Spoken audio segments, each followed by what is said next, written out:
Bom, notícia do dia: o Supremo Tribunal Federal tornou réu o senador Aécio Neves. E, gentilmente, atende a Jovem Pan agora o ministro do Supremo, Alexandre de Moraes. Ministro, bom dia, como vai?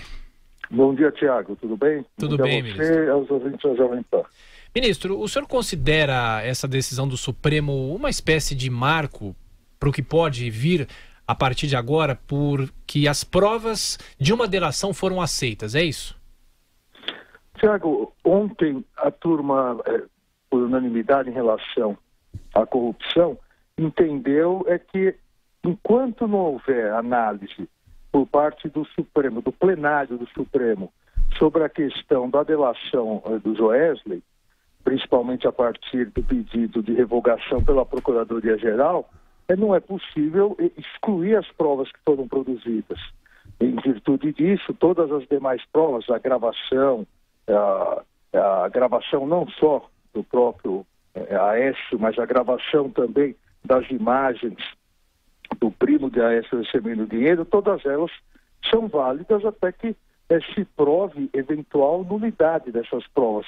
Não é automático, a revogação de uma delação não leva automaticamente à nulidade das provas, até porque elas foram produzidas, em princípio, corretamente pela Procuradoria. Ministro Alexandre de Moraes, bom dia. Marco Antônio Villa, ministro. Bom dia, Villa, tudo bem? Tudo bem. Eu vi que o senhor nasceu no dia do AI-5, hein? Eu nasci numa sexta-feira 13 no ano bissexto, isso mesmo, 13 de dezembro de 68. No dia do AI-5, meu Deus do céu. E às 13h20. Meu Deus. Ministro, deixa eu perguntar para o senhor, que a primeira pergunta, são duas questões. A primeira, bem rápida, é o seguinte, ministro. Foi recebida a denúncia. Agora temos uma ação penal contra o senador Aécio Neves.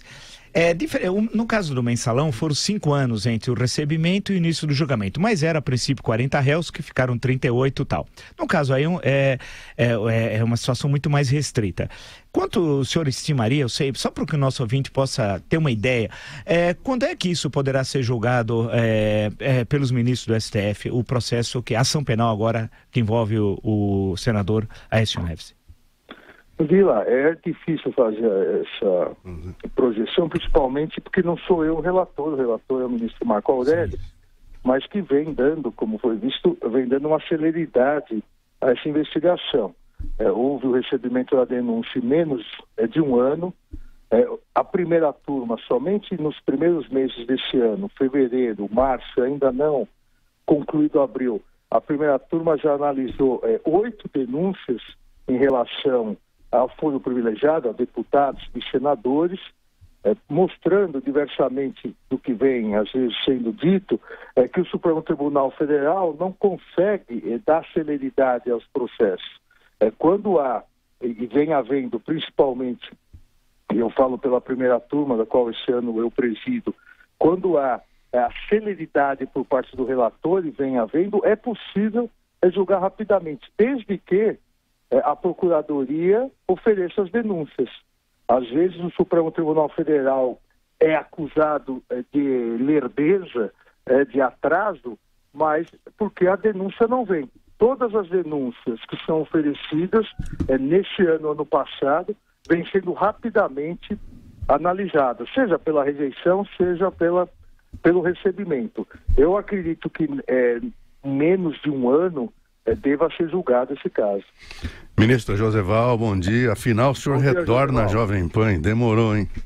Não, é sempre um prazer.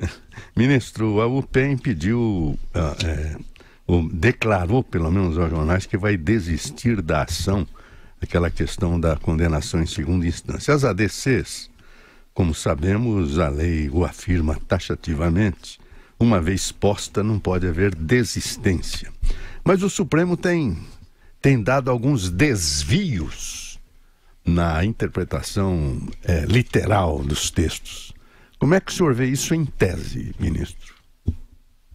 Não cabe desistência nem em ação direta, nem em arguição de descumprimento de preceito fundamental e, como no caso, nas ações declaratórias de constitucionalidade. Certo. Isso é um princípio básico de que, uma vez levado ao Supremo à discussão, não pode ficar discricionariamente à mão do autor levar ou ou retirar a ação declaratória. Mas, por outro lado, a liminar já foi analisada e já foi recusada pelo Supremo Tribunal Federal.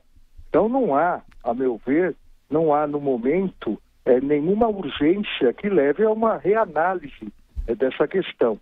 Uma coisa é liminar, que também não é possível, ao meu ver, a desistência. Joseval, você, como da área jurídica, sabe que o acessório segue o principal. Isso. Então, se não se pode desistir da ação principal, não se pode desistir da liminar. Mas não há, a meu ver, no momento, nenhum dos requisitos para que se reanalise uma liminar já negada pelo plenário do Supremo Tribunal Federal. E nós, a questão de 3 semanas exatamente, já em sessão que acabou 1h15 da manhã, já debatemos esse tema, logo não há urgência para uma reanálise, a meu ver. Ministro, o senhor escreveu na Folha de São Paulo de domingo, na página 3, no Tendência e Debates, um artigo. Eu vou só ler um trechinho, por favor, eu gostaria que o senhor pudesse nos explicar para os nossos ouvintes. Diz o senhor: Lógico. As condenações proferidas pelos tribunais de segundo grau devem ser respeitadas e executadas, sendo inadmissível o congelamento de sua efetividade. Continua o senhor. As competências recursais do STJ e STF não têm efeito suspensivo e são restritas, não permitindo a realização de novas análises probatórias, e etc. E essa questão que o nosso ouvinte gostaria de entender e da posição do senhor, ministro Alexandre de Moraes. As provas, para uma coisa um pouco mais simples, elas são apreciadas na primeira e segunda instâncias, não é isso? Exato, Vila.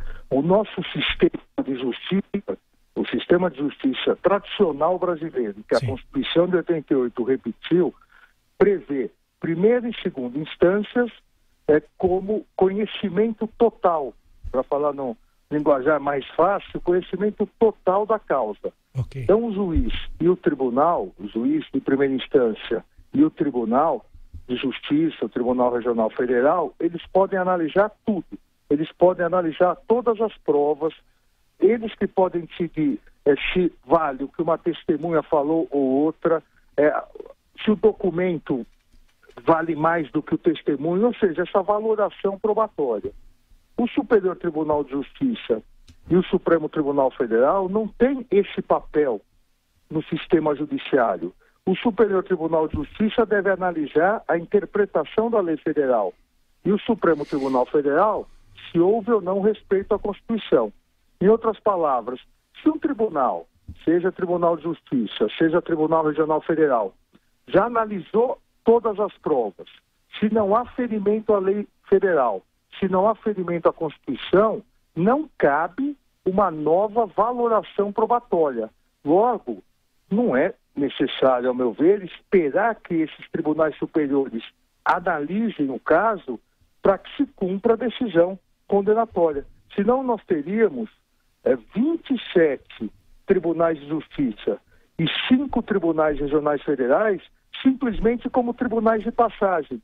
Eles dariam a sua decisão sem nenhuma efetividade, esperando 2 tribunais superiores, STJ e Supremo, que não podem reanalisar a prova para cumprir a sua decisão. Seria negar totalmente o sistema de justiça e a efetividade da decisão judicial. Ministro Alexandre de Moraes, eu vou fazer essa pergunta como uma oportunidade de ouvir um ministro do Supremo, porque nós somos muito ouvidos pelo mundo jurídico, principalmente São Paulo. Um ministro que nasceu no dia 13, sexta-feira 13. É corintiano, hein? No AI-5. Pois é, e o... Corintiano. Meu Deus, aí é um problema. Ministro, o senhor não se assusta com os desvios de interpretação da clareza do texto legal que tem sido dado pela Corte? Eu conheço a sua posição, o senhor acaba de dizer.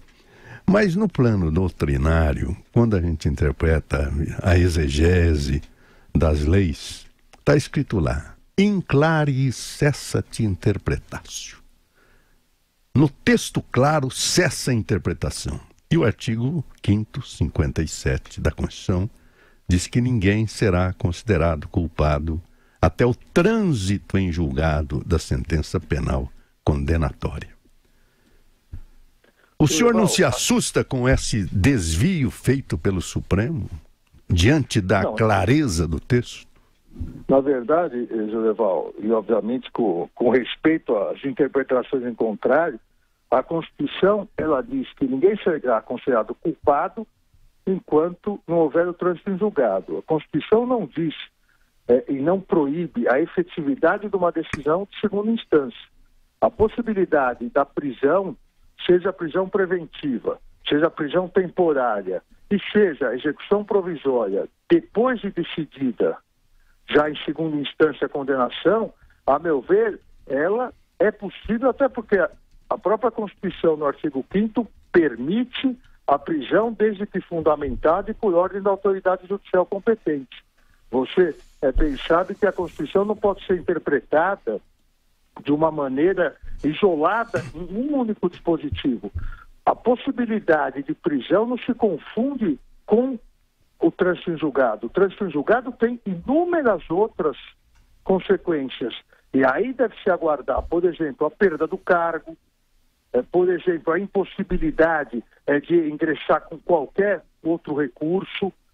Não há um país do mundo em que se exija trânsito em julgado para se cumprir uma decisão de segundo grau, que é a última decisão que se analisa a prova. Eu tive o cuidado, isso citei no voto e depois no artigo que foi referido pelo professor Villa, nesses quase 30 anos da Constituição, 29 anos e meio, por 22 anos e meio, dos 34 ministros, só 9 entenderam que há necessidade de se aguardar o trânsito em julgado, porque não se confunde trânsito em julgado com a possibilidade de prisão após a última decisão de mérito. Sob pena, como eu disse, de nós simplesmente ignorarmos toda a construção do sistema de justiça brasileiro. Para que, então, um tribunal de segunda instância? Se só quem vai poder decidir é o Supremo Tribunal Federal.